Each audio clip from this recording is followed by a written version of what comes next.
Pamirsa wangunan bangunan Balai Piasan Pura Pemaksan, Dadia Tangkas Kori Agung, Banjar Penulisan, Desa Medahan Blabatuh Kabupaten Gianyar, tanggal 5 Januari pun. Kapolsek Blabatuh Kompol Imade Tama SH Mausang, Balai Piasan pun ketarkayang sangkaning api dupa.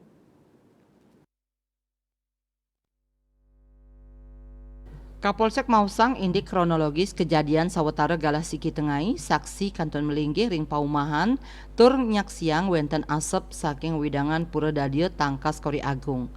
Saksi raris kesaringin krama maut saha antuk mademang api ngangge selang toya miwah ember tur nguningayang unit damkar Gianyar. Kompol maditama ngowohin kasur kapuk miwah wangunan Balai Piasan pura ukuran 4x6 meter pun.